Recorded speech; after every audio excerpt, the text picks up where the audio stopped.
As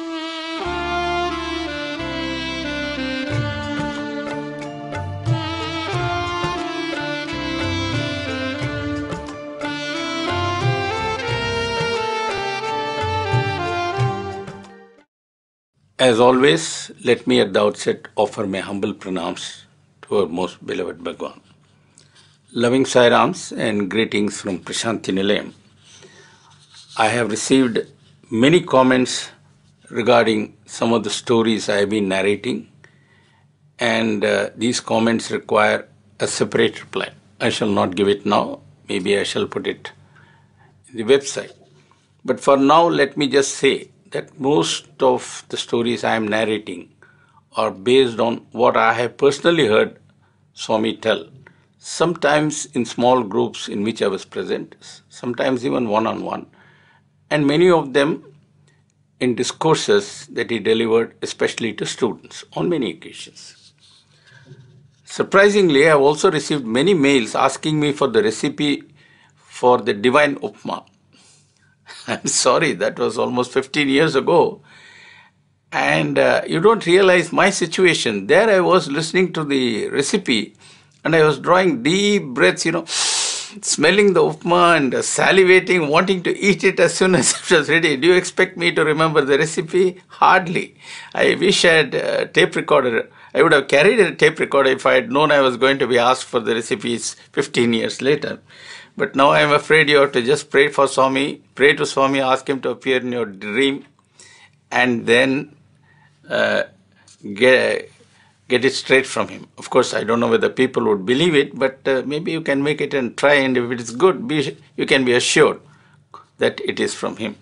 So let me come down from those culinary heights to my duty for the day, which is to continue the story from where I left off last time. If you remember, I came up to the point when young Sathya was about to go from Puttaparthi to Kamalapuram along with his elder brother to join the school where his brother had received an appointment as a teacher trainee. Now, you remember the school for adults that Sathya was running at that time, on the bank of the river, with the stone as his chair and all that sort of things. When Sathya was preparing to go to Kamalapuram, those adult students decided to give him a farewell gift. So they collected money. Actually, they wanted to offer him cash. But when Sathya came to know of it, he said, "No, I don't want any cash. Forget that. Forget about it. All of you are not well off, so it's not proper for you to collect cash, and it's even more improper for me to accept that, because I was just doing a service." Then those people got together and they hatched a plan. Basically what they decided was, they decided to buy some cloth and stitch a white shirt and a khaki shorts for Sathya. That would be something like a dress. What about tailoring charges? They didn't have money for a tailor, but the village tailor, there was only one. When he heard it was for Sathya, he said, "Oh, he's such a good boy, I'll do it free for him." So they made the dress and they took it to Sathya. And this time he had to accept, because it was an offering made with love. And that was the way it was with Swami all along. He would accept something that was offered with pure love, whatever it was. But he would not just like that take anything and everything that people gave to him. I remember Swami describing how much that dress cost. You wouldn't believe it. In today's price, it was about 2 annas. 2 annas is about 1/8 of a rupee. These days, even a rupee doesn't mean much. 1/8 of a rupee got him an entire uniform. That's what he said. Those days must have been real cheap, or inexpensive, I should say. Okay, to get on with the story, one fine day, Sathya left Puttaparthi along with his elder brother to go to Kamalapuram and continue his studies there. Now, as I told you, Seshamaraju's idea was to see that Sathya received a good education, and after completing school, goes through college and appears for competitive exam and finally becomes a government officer, etc., etc. That was the standard dream, and it was a good one too, because government job was not something to be sneered at. And especially if you got the top job, which was a seat in the Indian civil service, then you're really at the top of the world. Many others in the family also shared this dream. But interestingly, grandfather Kondama did not feel that this is the way things were going to work. Deep in his bones, he knew that God comes down not to become a government officer, but with some other much bigger, grander, and profound and very important mission. He was absolutely right. I must tell you that by the time Seshamaraju went to Kamalapuram taking Sathya with him, he was already married. In fact, Seshamaraju's plan was to stay in the house of his in-laws along with his brother. The in-laws had to accept their son-in-law. They had no choice, I suppose. But they were not very enthusiastic about having the son-in-law's younger brother with them. They could not openly complain. And so instead what they did, that is to say, Seshamaraju's mother-in-law and his own wife, Sathya's sister-in-law, they decided to harass this little boy with a lot of household chores and work. And they were also very rude and harsh, and in some ways also cruel to Sathya. But Sathya never minded all this. He was always very bright, cheerful, looking happy, and he was very polite and humble, courteous to his elders, whoever they were and whatever they did. As far as the school was concerned, as in Bukkapatnam, Sathya was a great hit. Not only because he was very intelligent and in the top of the class all the time, but more so because he was always cheerful, always loving, always helpful, always kind, and particularly respectful to his elders and teachers. In short, he was a model student, and everyone liked him very much. While life at school was pleasant, life at home was far from pleasant. And Sathya had very little time to study. So from a worldly point of view, it was really a wonder how he managed to stay at the top of his class, very top of his class, that too. Now, one of the jobs that was given to Sathya was to bring drinking water from a well very far away. I told you that Kamalapuram is in Kadapa district. Kadapa district is also a relatively arid district like Anantapur. And in an arid district, you don't get drinking water very easily. You may find groundwater, but often it is brackish and not fit for drinking. You can use it for washing and things like that, but not for drinking. But luckily here and there you have wells where the water is potable. Now in Kamalapuram there were 2 such wells located outside the village, and all the people in that village used to go to one of these 2 wells to get drinking water. And young Sathya had to get up at 4 o'clock in the morning every day to go and fetch 2 pots of water.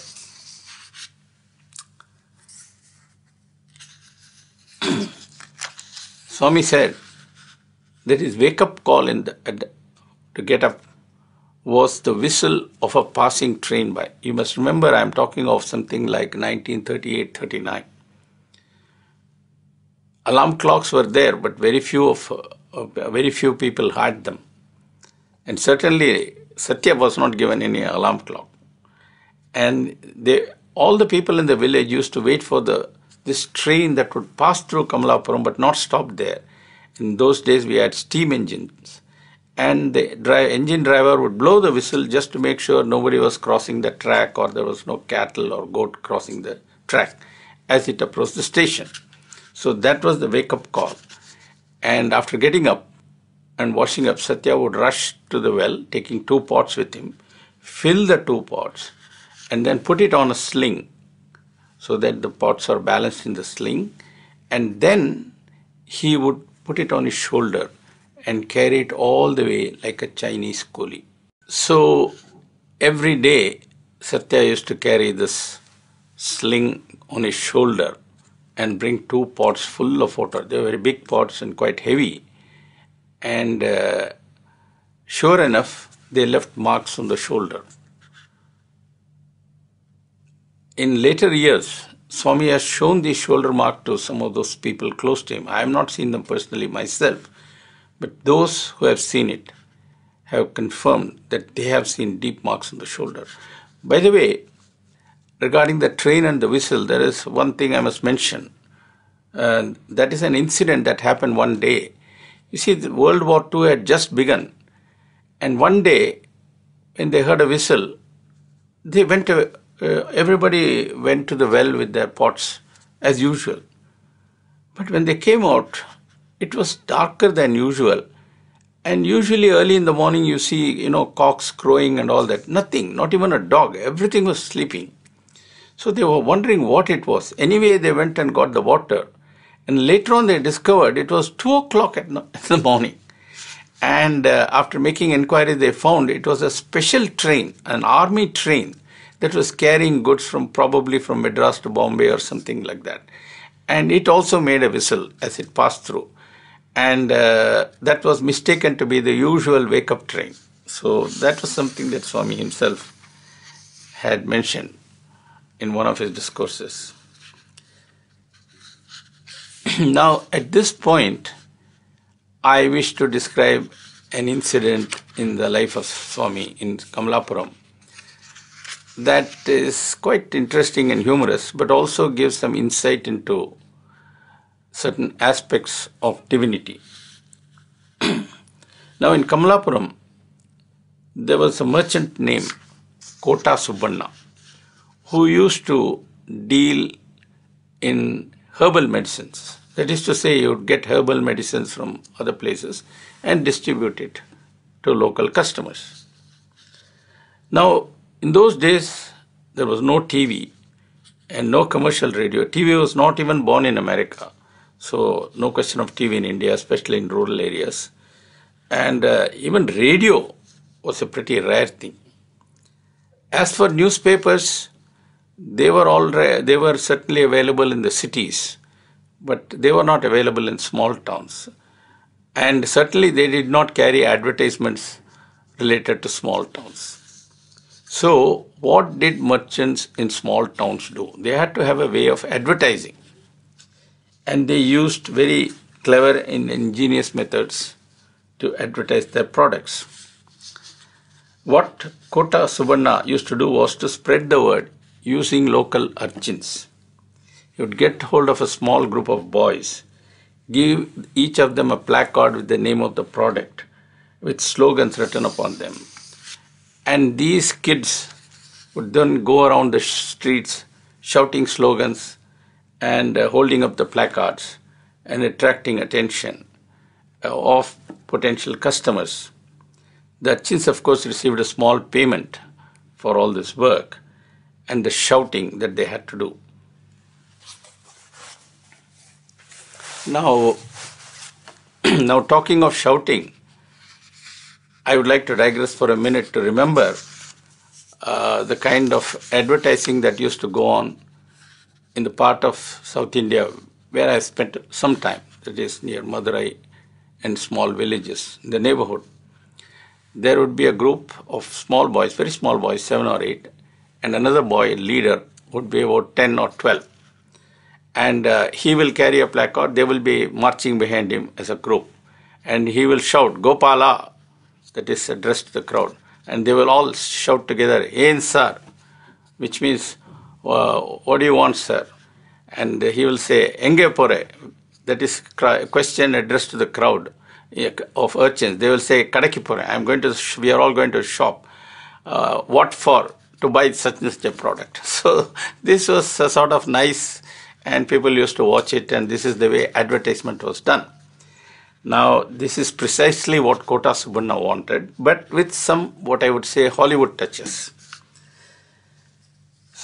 And he needed this special advertisement because he had got hold of a medicine called Balabhaskara, which was a hot ticket item in other places. It was a cure for stomach ailments and things like that.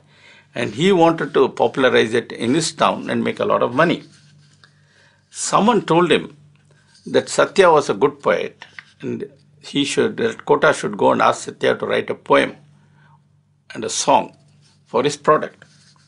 So promptly this Kota Subbunna went to the school and waited outside till Sathya came out. And when he spotted Sathya, somebody told him that is Sathya. So he went to him and said, "Listen boy, I want your help." Sathya said, "What kind of help?" And Kota said, "I want you to write a poem praising this Balabhaskara. It's actually a good medicine, and people would be benefited by having it. So I want you to write a poem advertising the virtues and the qualities of this medicine." So Sathya said, "What would you do with the poem if I wrote it?" "Oh, little boys would go around singing the song and advertising Balabhaskara." This is similar to what I said. Then Sathya said, "You wanted a poem, but now you are talking about a song." And Kota said, "Yeah, I know, but I was told you can also set a poem to a song." Sathya said, "Yes, I can do that. I have done it for the school, but that is for the school, not for business. You are asking me to get involved in business." Then Kota said, "Listen, you may call it business, but I have to make a living. And this is very important for me. I need your help. No one can help me. You have got to help me. There's no choice."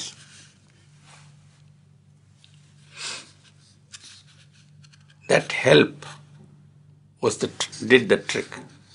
If you go to Swami and say, "Please Swami, help me," he will never say no. So that is what Sathya did. He looked straight at Kota Subbunna and said, "I will help you, but I have some conditions." So Subbunna asked, "What are they?" "Firstly, you will never come to my house and bother me there. If you want to meet me, you meet me here. And those meetings shall be few. Next, I will only write the poem and I will give the tune. I won't sing it, I won't join your group.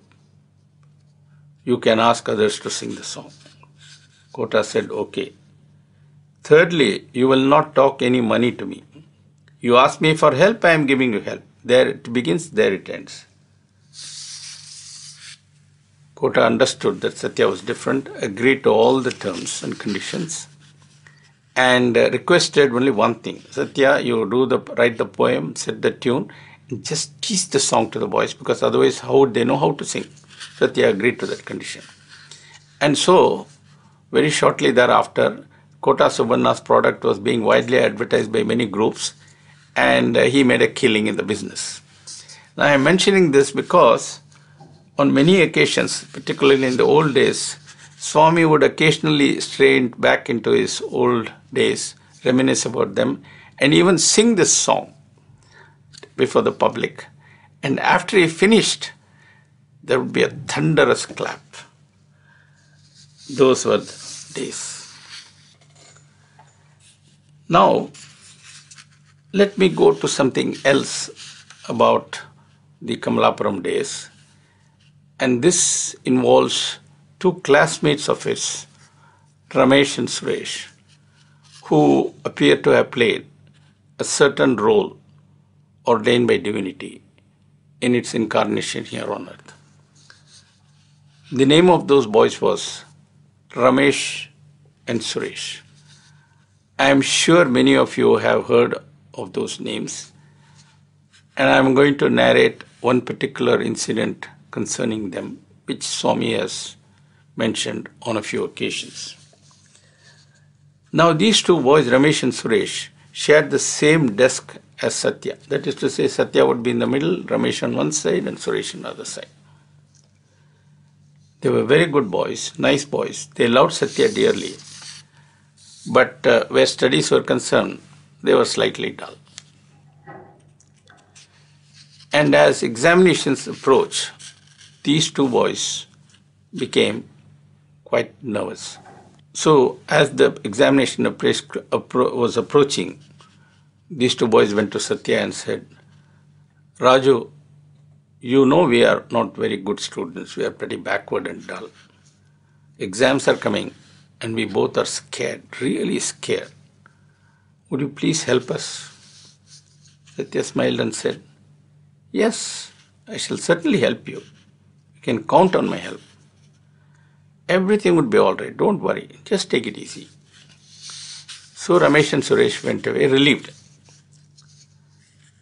Of course, they were deep in their minds somewhat concerned, and every time they were concerned, Sathya would assure them, don't worry, everything would be all right.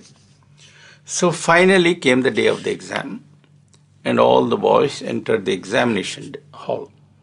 Now, the seating for the examination was never like the normal classroom seating. First of all, there would be fewer candidates in the room. People would be shifted to other rooms. And even in the room, there would be only one boy for desk with a lot of gap between the boys. So Sathya was sitting in one place, Ramesh was sitting in one place, Suresh was sitting in another place. And as they were all waiting nervously and praying to their gods, the bell rang and the teacher went and distributed the question papers. So everybody looked at the paper and depending on the answers they knew, they began to write the answers. Sathya, of course, knew all the answers and he began to write very furiously.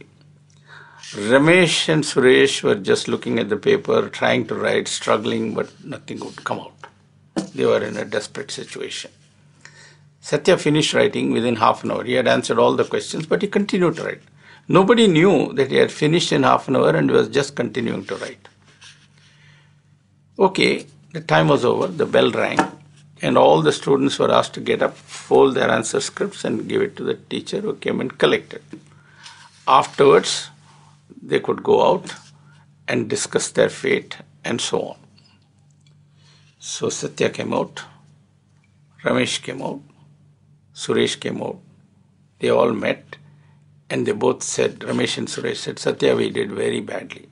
Sathya said, why are you worried? I told you everything will be all right. You go home, take it easy. So they all went home.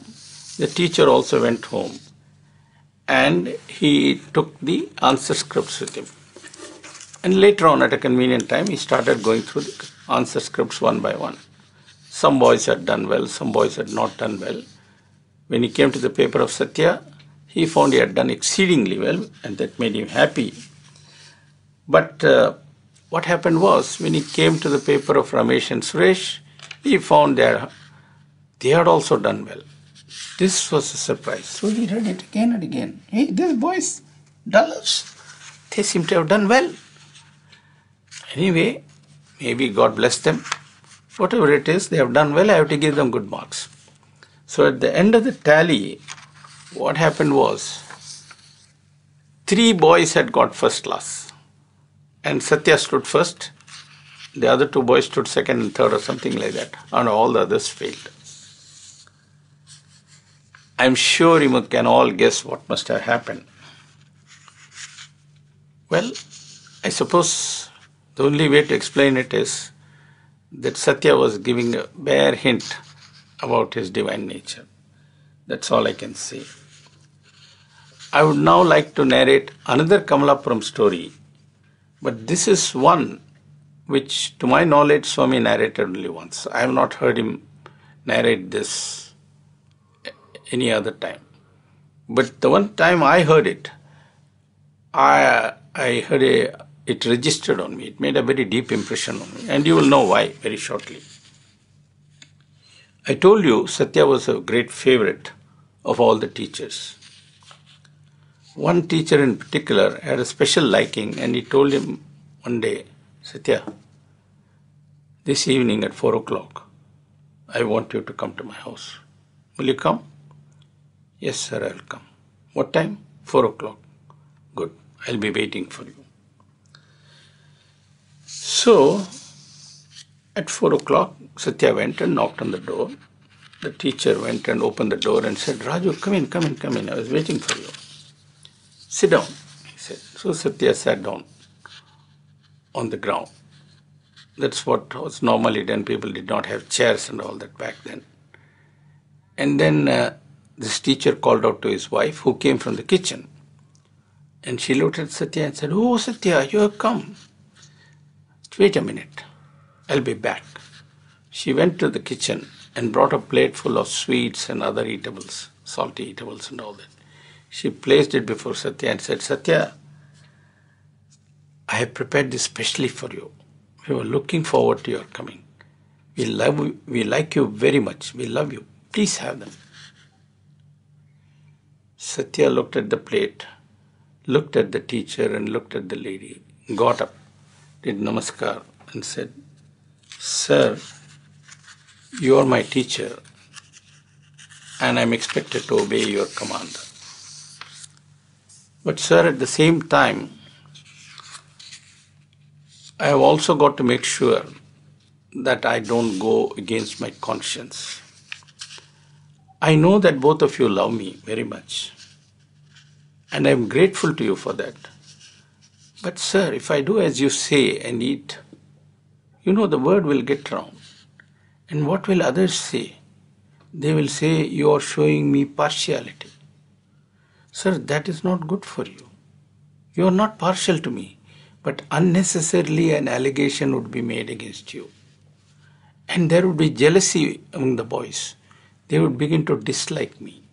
Sir, why should we disturb the atmosphere of the school? Do you think it is right? Do you think I should be responsible for it? So if you don't mind, sir, I will accept your love with much gratitude, but leave these sweets as they are and regard them as a token of your unbounded love and affection for me. Please, sir, accept this plea of mine and let me go." The teacher had no option except to nod his head, and Sathya walked out. After narrating this incident, Swami said, "At that time, my age was about 9 or 10. And my teacher was 4 to 5 times older than me. And yet, I said no to him." When truth comes into the picture, age differences do not matter at all. Swami paused and then asked, "How old was Prahalada when he said no to his father? He was not merely a teacher, but a mighty emperor who had conquered the whole world. When it comes to truth, you must always stand up." So you see, this incident was not just an incident. It was a teaching moment for the teacher and for all of us. Now there is a special reason why I narrated this story. And that reason is, sometimes incidents are not mere incidents. They are teaching moments. And I'm going to end this episode of my narration by telling you a little story or narrating an incident that happened to me some 15, 16 years ago. My story starts in the middle of March of 1996. Swami was in Vrindavan, as he usually was at that time of the year in those days. And I was here teaching. Suddenly, one day in the evening, somebody came to my room, knocked on the door, and said, "Swami wants you in Vrindavan, but go quietly and come back quietly." I said yes. It was common for teachers in those days to go during the weekend and have Swami's darshan. So in the same way, I just disappeared for the weekend to Vrindavan to have darshan. It was not an unusual thing and hardly anyone took notice of it. I went there, and in the morning I went for darshan. By that time, Sai Hall had been built. I was there. Swami, Swami, he just walked past me. And after darshan, I was going back to where I was staying, which was in a room nearby. As I was going there, it was a big crowd, so it was not easy to go forward quickly. A Sevadal came running and he stopped me and he whispered, "Sir, you are wanted in Trai." So I retraced my steps, walked past the Trai gate and was taken inside Trai. Then somebody there said, "You please go to the big room." Now if you know Trai Brindavan, the main entrance through which Swami used to come out back in those days for giving darshan opens into a circular veranda. From that veranda, you can go to a circular hall, which is the main hall of Trai. And around the circular hall are many rooms. And one of those rooms is a big blue drawing room. I call it blue drawing room because the carpet was blue, the sofa was blue, everything was blue. Good, beautiful, deep Krishna blue. So I was led to the blue room and I was asked to sit there. And after I sat there, two people came. There were two people, senior people, supposedly close to Swami. And then they said,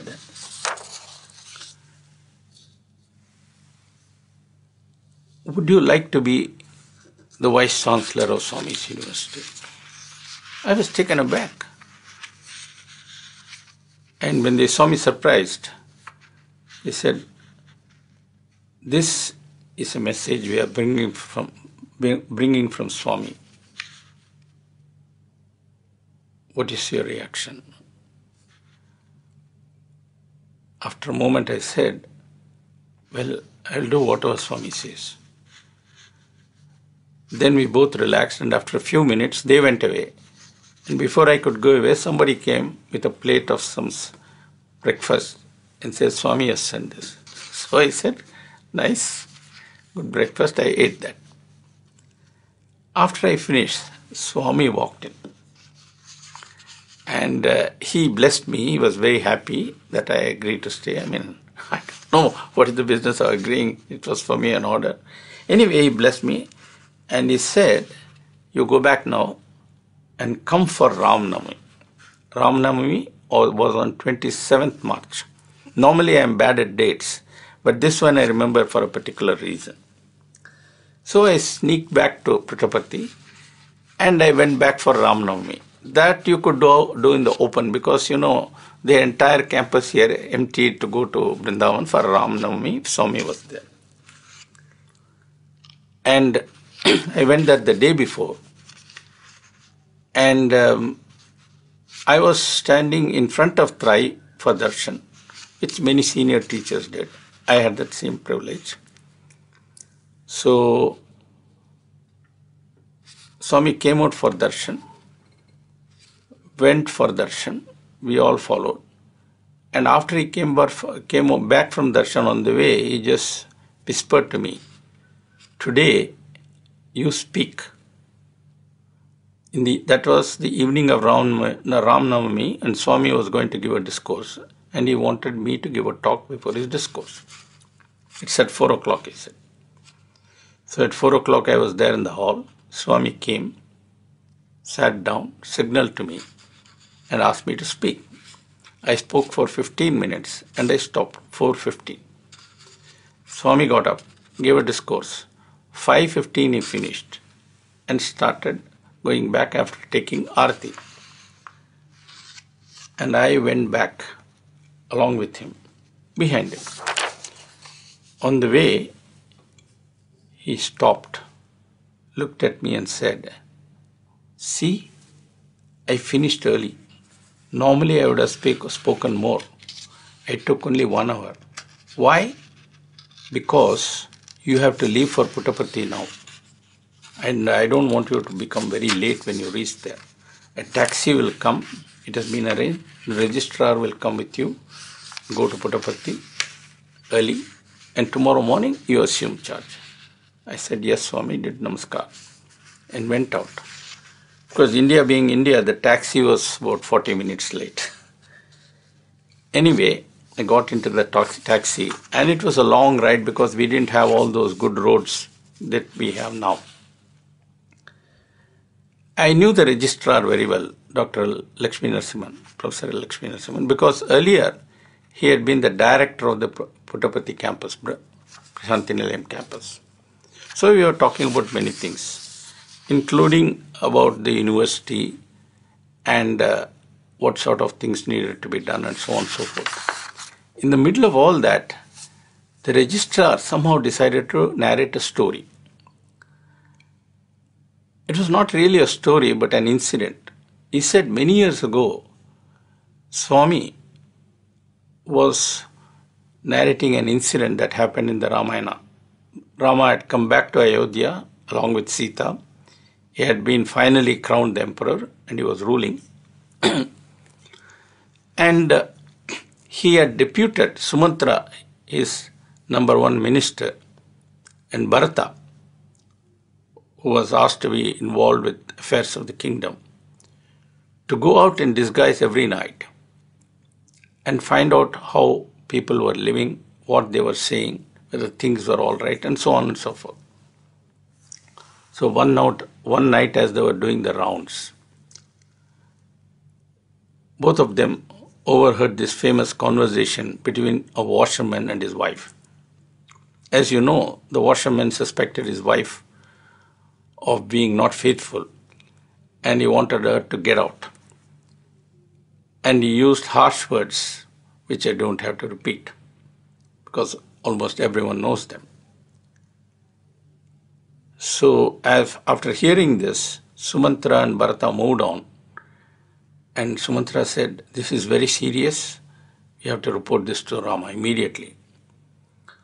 Bharata said, "No, I don't agree with you. We should not report this to Rama." So there was an argument. And Sumantra said, "No, Rama had very clearly told me to report everything. I have to do my duty." Bharata said, "You must not look at the words of the command, but the spirit of the command and the nuances of the command, the implications of the command. Take all that into account and then decide." Sumantra was stubborn. Well, he went and told Rama, and you know what happened. Sita had to be sent out on permanent exile. Swami narrated this story to those people around him, and registrar was also one of them. At that time, he was not a registrar. So when Mr. Professor Lakshmi Narasimhan finished this narration, I asked him, "Did Swami say who was right?" He said, "Yes." "Who was right?" Swami said, "Bharata was right." There our conversation stopped. But I was thinking about it all the time. For me, it was a message. The message was, what you hear is only a symptom. Don't come and report symptoms to me. Follow the symptom and track the problem. Once you have tracked the problem, solve the problem. Don't bring problems to me. If they are insoluble, you may come to me. Sometimes problems become insoluble because of a system deficiency. It is nobody's fault. The system is at fault. Systems do have to be corrected. That's the way they evolve. So if there is a systemic deficiency, bring them to me. So during the term I served as Vice Chancellor, I never carried tales, which was a very popular thing to do. Everybody would write a letter to Swami, so and so is behaving like this. I never carried tales. And it worked for me. I tried to solve most problems as best as I could. And it worked for me. Some problems I could not solve. But they were not worth taking to Swami. So I passed them on to my successor. There were systemic problems, deficiencies. I took them to Swami. Some of them did get rectified. Others are held on for those who came later to solve. This is the way the system evolves. And over a period of time, the university has grown in strength, stature, and also accomplishment, luster, and so on. This is the result of cumulative effort of many generations. But as far as I was concerned, that narration by the registrar was an important lesson for me, because in everything that he does, Swami always teaches a lesson. He didn't explain why Bharata was right. He simply said Bharata was right, that's all. You had to use your own top story and figure it all out. Luckily for me, I think I figured it out right, because I did not get any bashing from Swami for carrying tales, because I never did. I think I will stop here at this point, and I hope that you liked what I said, and I hope you liked it enough to the point that you will join me again next week. And having thanked you, let me also offer this talk at the lotus feet of Bhagwan as a loving offering from me, and also also express my gratitude to him for giving me this opportunity to tell his story to you. God bless you all. Jai Sai Ram.